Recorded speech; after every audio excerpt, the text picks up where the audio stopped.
aí a cidade de Kazan. Estamos no Kremlin, que é o ponto de maior atração da cidade. Temos ali uma mesquita, uma catedral ortodoxa, segundo uma estrela comunista. Então, esse lugar aqui praticamente resume a Rússia. Mas, enfim, tem um evento que eu tenho promovido desde que cheguei, estou no segundo ano, promovi nesses 2 anos, que é para comemorar o Dia Mundial da Língua Portuguesa, que ocorre no dia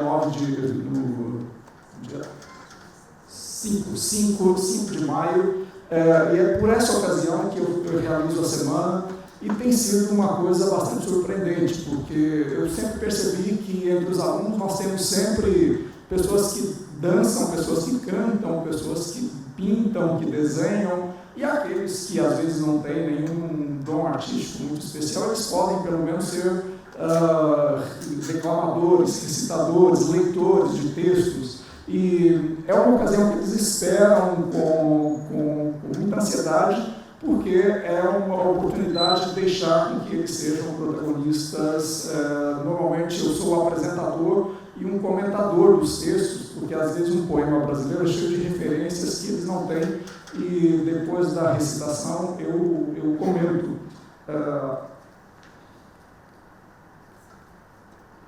Ok, então temos aí o motivo e a organização do evento. Ela surgiu como forma de celebração do Dia Mundial da Língua Portuguesa. Ocorre sempre nas primeiras semanas do mês de maio. Às vezes não é possível ocorrer no dia, porque o dia cai no fim de semana. Tem um feriado nacional na Rússia no dia 9 de maio, que é a data nacional do país. Às vezes precisa ser um pouco antes, um pouco depois, mas é por aí.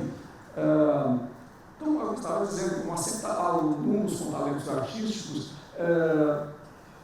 eles desejam muito mostrar o que eles têm, o que eles sabem. Por que não unir isso ao processo de aprendizado do português? Então, é uma oportunidade de colocar isso em prática.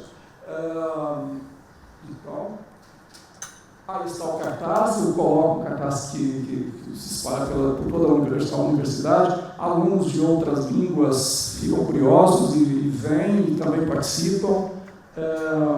Então, tem sempre ao menos essas 4 categorias: literatura, música, artes, culinária.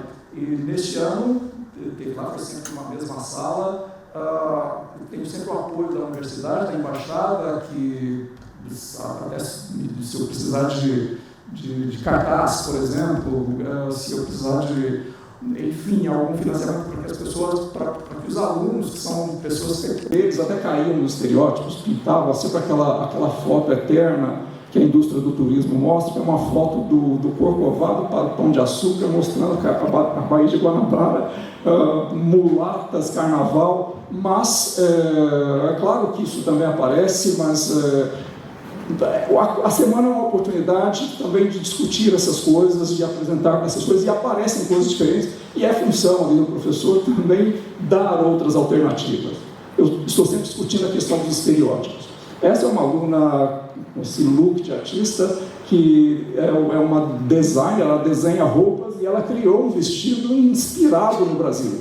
Então, as aulas têm servido até para que ela usasse o seu talento, e todos os alunos ficaram felicíssimos, porque, afinal, é uma oportunidade de a gente mostrar o que a gente tem também, o que a gente sabe. E por que não unir isso ao aprendizado de português e da cultura brasileira? Aqui, a culinária, fizeram ali, tem um bolo de milho, tem uns chás, porque eu gosto muito de chás, tem café também, e pão de queijo, e fizeram algumas coisas que tem também um mix ali da pastelaria brasileira com a pastelaria tártara, porque os tártaros são a maioria em Kazan, e conversamos muito ali sobre essas influências, o que é parecido, o que não é, essa interculturalidade, né? E aqui algumas fotografias do evento, as pessoas ali conversando, partilhando, discutindo, comendo. O pão de queijo, por exemplo, que fizeram uma farinha russa, mas que ficou muito muito bom, foi uma versão um pouquinho diferente, mas muito boa. E chegou quentinho, enfim. Tudo isso para dizer que, por que não nós não utilizarmos esses talentos dos alunos, dar margem para que eles utilizem o que eles já têm com o que nós oferecemos e fazer esse tipo de apresentação e essa cultura e ver o que nós temos que nos aproxima, o que nós temos que nos distancia, o que nós podemos aprender sempre uns com os outros. Nas minhas aulas, por exemplo, também, eu falo aqui especificamente da semana, mas a professora Edilei estava falando dessa questão das metodologias.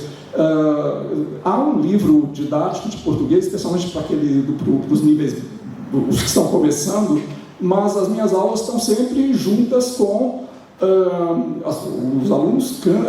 Eu gosto de contar uma anedota, alguma história engraçada, porque essas coisas sempre acontecem no dia a dia da gente. E tem sempre música, eu boto os meus alunos para cantar, já botei meus alunos para dançar, eu dou espaço para que eles contem as suas histórias também. Então,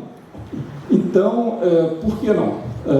Por que não dar esse espaço para eles? Eu costumo começar, às vezes, minhas aulas com o noticiário brasileiro. Nós vamos o projeto ali, geralmente é o portal do UOL, que tem uma variedade muito grande de notícias, e vamos ler uma notícia. Aí a aula começa com a leitura de uma notícia, porque os textos são curtos, a linguagem jornalística é um pouco mais transparente, enfim. Então, por que não?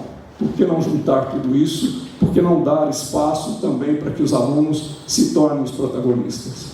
Então, é só isso que eu tinha para dizer. Muito obrigado.